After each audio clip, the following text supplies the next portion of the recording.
Why no contact affects dismissive avoidance more than you think. Let me ask you something. When someone pulls away, when they go cold, when they emotionally vanish, what's your instinct? For most people, it's to chase, to fix, to text, to prove your worth. But what if I told you that silence, intentional, grounded, self-respecting silence, isn't just a tool for healing you, it's the exact thing that gets through to the one person you think it never would, the dismissive avoidant. Now, I know what you're thinking. They don't care. They've shut off. They're ice cold. They moved on already. But here's the truth. They feel it more than you think. They just don't show it the way you do. And that's the trick. You see, dismissive avoidants have built their identity on being unreachable, on not needing anyone, on being the cool, calm, collected one in the breakup. So when you go silent, not with bitterness, not with games, but with calm self-respect, you're not just doing nothing. You're disrupting their entire narrative. You're not chasing. You're not proving. You're not giving them the emotional control they're used to. That silence, it's loud. It says, I don't need to convince you to stay because I know what I'm worth. It doesn't trigger their defenses. It disarms them. It creates the one thing they secretly crave, but don't know how to ask for space to feel, miss, and reflect without pressure. And yes, they might take longer to process. They might not admit it. They may not come running back. But that silence, it's the first time they realize you're not like the others who chase. You respected yourself enough to walk, and that gets noticed. So if you're sitting there thinking no contact won't make a difference, let me tell you, it might not change them, but it will change the story they tell themselves about you. And that's power. Dismissive avoidants often give the impression that they're unaffected by breakups, arguments, or even complete silence from a partner. They can appear calm, distant, and emotionally detached, leading many to believe that they simply don't care. But that's a surface-level interpretation. Beneath the exterior, dismissive avoidants do feel, often deeply, but their emotional processing works differently, and it tends to happen under layers of internal control and defensiveness. When a dismissive avoidant goes through a separation, they may not react immediately. There's often a delay in their emotional response, and that delay can be misread as indifference. In reality, their coping mechanism is to intellectualize feelings rather than feel them in real time. They convince themselves that they're fine, that relationships are a burden, and that independence is safer than vulnerability.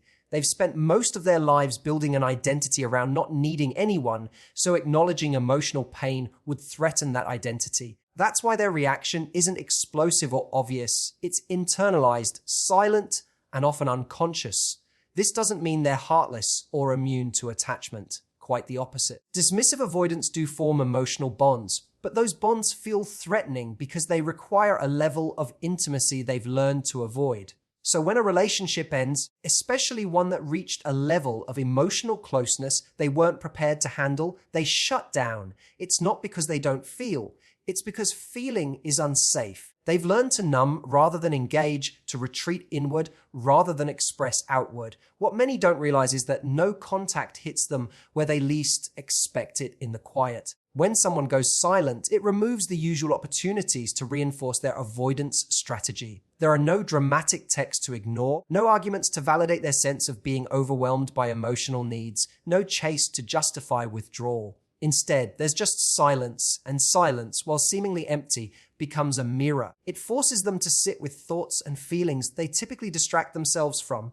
Over time, that space allows buried emotions to rise, often slowly, subtly, but persistently. Because dismissive avoidants are so focused on self-protection, they may not recognize these emotional ripples right away, but they do happen. Memories surface. Emotions they thought they could avoid begin to take form. The difference is they're not likely to act on those feelings impulsively. They'll analyze them. They'll question why they feel discomfort, sadness, or longing. And since they're not used to confronting these emotions head-on, the experience can be unsettling. What makes this more complex is that dismissive avoidants usually won't reach out in the moment they feel something. Pride and fear of vulnerability often keep them quiet. But that doesn't mean nothing is happening. Internally, no contact can be far more disruptive than people assume. It's not that they're fine, it's that they've become very good at appearing fine while navigating the quiet war between their fear of closeness and their natural human need for connection. Dismissive avoidants operate from a narrative they've built over years, sometimes over a lifetime. That narrative centers on the belief that they don't need others, that emotional independence equals safety, and that relying on someone will ultimately lead to disappointment or entrapment. It's a story deeply rooted in their early experiences, often shaped by inconsistent caregiving, emotional neglect, or environments where vulnerability was punished or ignored. As a result, they learn to value self-sufficiency above all else and regard emotional intimacy as a threat to their autonomy. When a partner walks away or initiates no contact, most people assume that the dismissive avoidant is unbothered. They imagine the avoidant returning to life as normal, unaffected, and perhaps even relieved. But what's often overlooked is how this break in contact challenges the dismissive avoidant's internal narrative. Suddenly, they're not in control of the emotional dynamic. They're not the one pulling away. They're not the one creating distance. The script flips, and that flip creates tension. For someone who sees themselves as the emotionally detached one, being on the receiving end of silence introduces something unfamiliar: vulnerability. The absence of contact, especially when done from a place of calm strength and not spite, subtly signals that the other person doesn't need them either. That message directly contradicts their assumption that others are more emotionally invested, more reactive, more likely to chase. It disrupts the equation they've come to rely on, one where they hold the power by staying emotionally disengaged while the other person scrambles to regain closeness. This shift in power is not just uncomfortable, it's deeply unsettling. The dismissive avoidant isn't used to having their sense of emotional superiority questioned. When someone initiates no contact and sticks with it, they're no longer playing into the avoidant's expectations. They're not begging, pleading, or trying to fix things. They're simply gone, and that absence creates a vacuum. Within that vacuum, the dismissive avoidant is left to confront the silence and, more importantly, the story they've been telling themselves about their role in relationships. Without the usual push and pull dynamic, the avoidant has fewer distractions from their own emotional state. They can't project discomfort onto someone who is no longer present. They can't justify distance by claiming the other person is too needy. Instead, they're left with a blank space, one that forces introspection, even if it's slow and resisted. That's when cracks in the narrative begin to form. The idea that they're better off alone starts to feel less convincing. The belief that they were in control of the emotional dynamic begins to falter. What's key is that this disruption doesn't always result in immediate action. Dismissive avoidants tend to be slow processors. But just because they don't reach out or show visible signs of being affected doesn't mean the narrative hasn't been shaken. Internally, the silence becomes a challenge to everything they've told themselves about safety, control, and connection.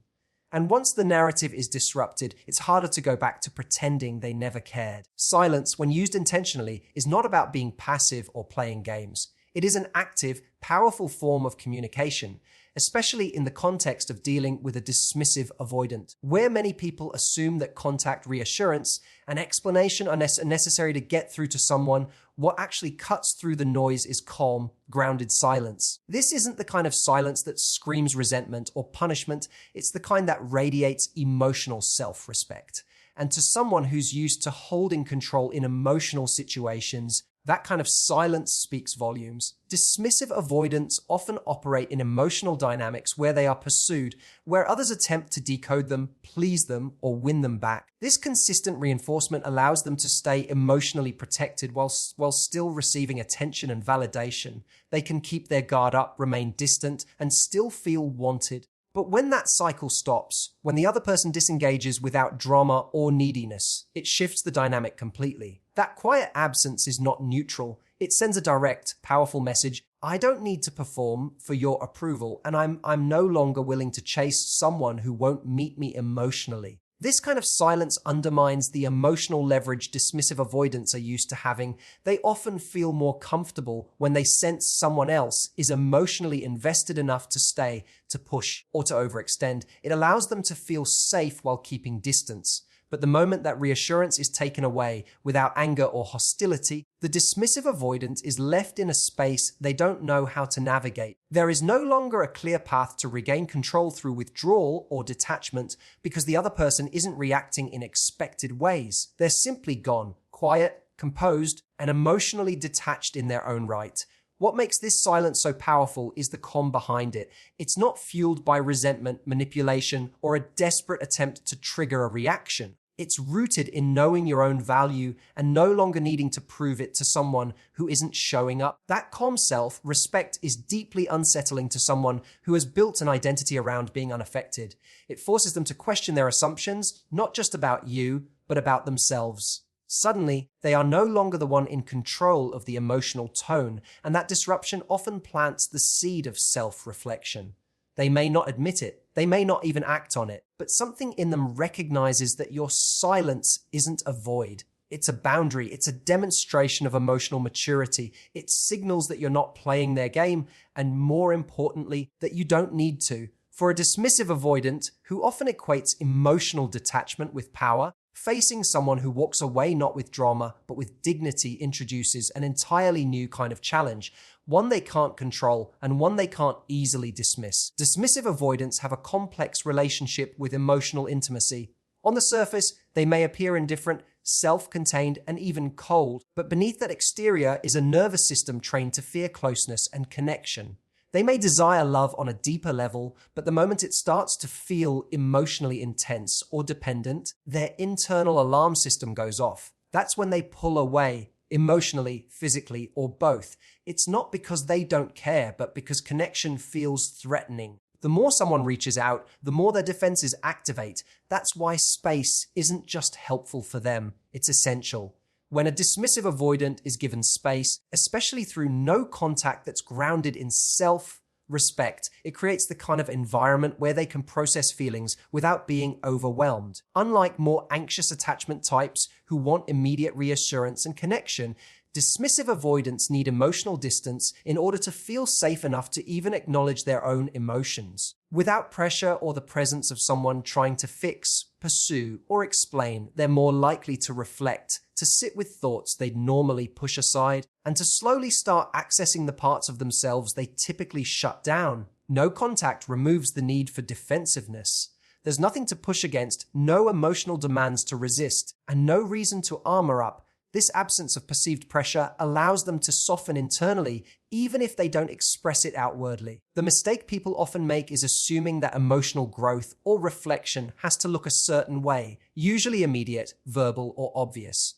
But dismissive avoidants operate differently. Their realization processes are slower, often internal, and not shared until they feel safe or in control of the outcome. Chasing a dismissive avoidant only reinforces their worldview. That closeness is suffocating, that people will always ask more than they can give, and that the only way to stay in control is to withdraw. Ironically, the more you try to connect while they're pulling away, the more they double down on avoidance. That's why doing less, when it's coming from a place of clarity and not from a need to manipulate, is more impactful. Your absence gives them the space they need to stop reacting and start reflecting. This doesn't mean they'll automatically come back or express their feelings clearly. That kind of expectation sets you up for disappointment. But it does mean you're creating the one condition in which they're capable of processing anything at all. Emotional distance gives their nervous system time to recalibrate. It gives their brain the chance to revisit the relationship without the noise of conflict or the pressure of expectations. In silence, they can finally hear themselves.